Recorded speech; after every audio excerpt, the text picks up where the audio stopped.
Hello, Global Meetings Industry Day. My name is Christy Renee Steely, and I am here to help you understand how to turn resistance into buy-in so that you can bring out the best in your teams. And I can't hear you right now, but I know what you're saying and thinking because I've heard it again and again and again for the last 12 months. How can we get, say it with me, better quality employees?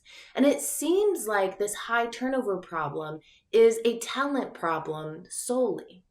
But as we'll see today, this multi-million-dollar question may have more to do with how we're showing up as senior leaders. All the way back to Socrates, thinking the next generation is entitled and lazy is a tale as old as time. But for the senior leaders who are at IMEX America's 2025 Future Leader Forum, a new question began to form because we saw 109 22-year-olds, super eager, plugged in, sitting there, attentive, asking thought-provoking and meaningful questions.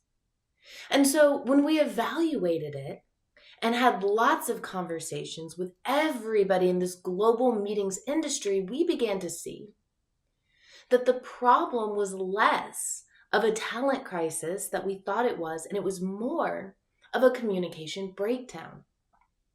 In my full programming, I cover 4 shifts that you can apply immediately, practical tools to help you engage your next generation of talent. And today, we will cover just a small bit of that so that you can have something to immediately walk away with.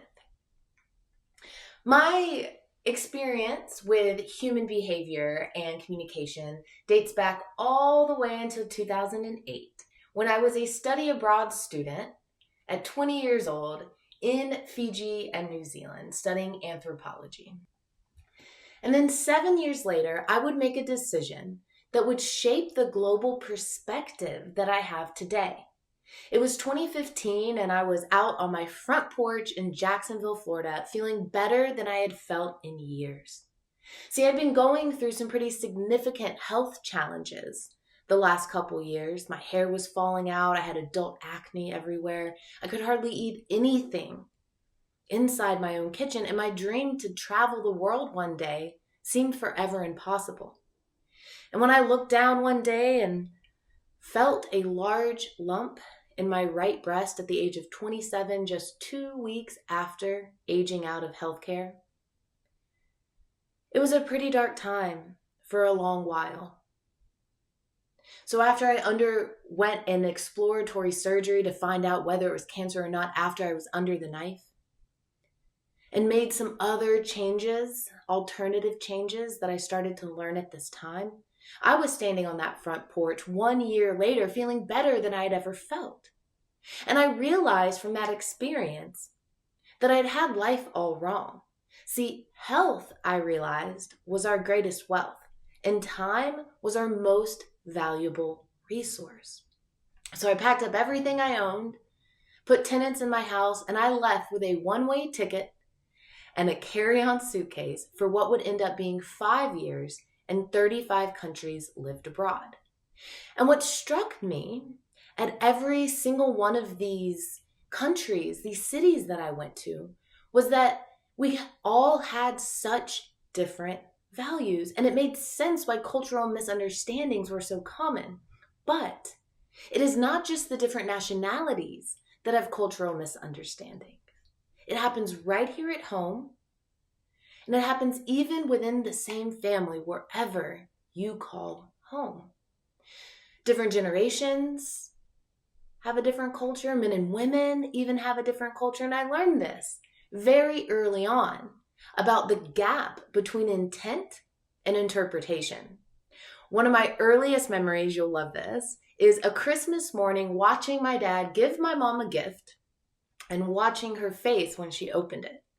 See, my dad's intent was to get my mom, his wife, as excited about the mood-boosting endorphins that had helped his life through working out. And he thought, after failed attempts, I know what she needs. She just needs a real cool pair of gloves, pull them on, unwrap them. She'll be feeling good in her gear. Now, I bet you every single woman tuning in right now knows exactly how my mom interpreted that gift. So I learned at a very early age that the way that we deliver our message makes the difference between somebody being bought in to our idea or somebody having resistance against it and maybe never getting on board. So the first shift that turns resistance into buy-in is leading with vulnerability. And I put strategic vulnerability because I know a lot of people don't love the idea of opening up. It feels like exposure, or maybe we were trained in that old school leadership mentality that says vulnerability is inappropriate.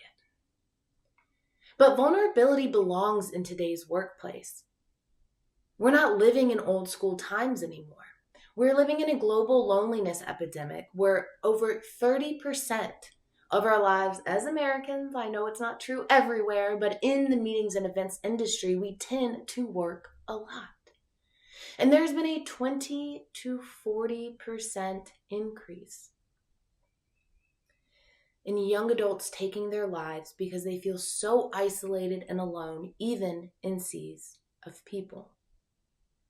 And if I wasn't so excited to be bringing this message on Global Meetings Industry Day, I might cry right here at that statistic alone. So as senior leaders, we have, as I see it, a responsibility to change the way the workplace has been operated and leading in a way where we show up, bringing our whole person to work and inspiring trust in every other generation around us. Now that's why our hearts need to care about bringing vulnerability into the workplace. But our bottom line should care too. Look at all the surface problems on the screen right now. Take a screenshot of this now, paired with the root of the problem. How many resources, time, money, sanity do we waste trying to solve a problem without getting to its root? Vulnerability gets to the root. Vulnerability answers the question, what's really going on here? It opens up and it engages the person on the other side. Here's a tool for you. On the screen, take a screenshot right now. This is for all of you out there saying, well, vulnerability sounds nice and all, but how do I do that without oversharing? I don't want to emotionally dump, and anytime I try and open up, I just feel like I get lost. This is for you. What this looks like is describing a past struggle that you've had. Maybe you don't need to relate to their exact challenge because their world looks so different than yours did when you were early in your career, but you've been through it. You've been through the trenches. That's how you got where you are. So think about something that you used to struggle with. Then present it in a way that focuses on the lesson that you learned. That's how you can close the gap. That's how you can open them up. And then finally, give a couple tips now from this place where they're open up and receptive to hearing what you have to say. It could look like this. If I was talking to a young professional who was sharing with me, or maybe not even sharing yet, I just knew based on their behavior that they struggled with confident communication, struggling to speak up when their body says, no, just stay quiet, don't say that, it's not safe. I might go back and talk about how I used to feel the exact same way. Believe it or not, even though I am a professional speaker today, it used to be my goal to dissolve into the wall behind me. I was so shy. I couldn't even speak up at a dinner table, let alone in a meeting, raising my hand or speaking into a microphone from the audience. I'd want to contribute and know the answer, but then my body would override everything and just say no. But what I realized is that every time I swallowed my voice and didn't speak up, well, it became that much harder to speak up the next time. It was a compound situation. But I realized that I could do some things with the way that I stood or held my body in order to make my nervous system relax so that I could speak up. And I realized that once I did speak up, oh my gosh, we do the things we thought we couldn't do, and we become unstoppable. And then from there, I'd give them a couple tips about posture and how you stand with your feet and breathe with your diaphragm, and they would be much, much more receptive to hearing the message that I have to say with directions, because you just turned their resistance into buy-in by showing a time you were resistant to something, what lesson you learned that changed everything, and then the 2 to 3 action steps that they can take. Nobody wants to be told anything. But when we frame it as a we instead of a you, people perk up. They open up. They contribute and they engage. So typically at this part of the programming, we would have an exercise, but unfortunately that is all the time that we have. But remember, it is a two-way street and these young professionals need practice. Practice speaking up, practice contributing, practice giving constructive feedback. They're a digital generation that was raised with less is more, and we need to help them with their leadership presence. So if any of this was inspirational, educational, or helpful today, make sure that you connect with me on LinkedIn and we will develop your best year of talent together. Thank you, everyone.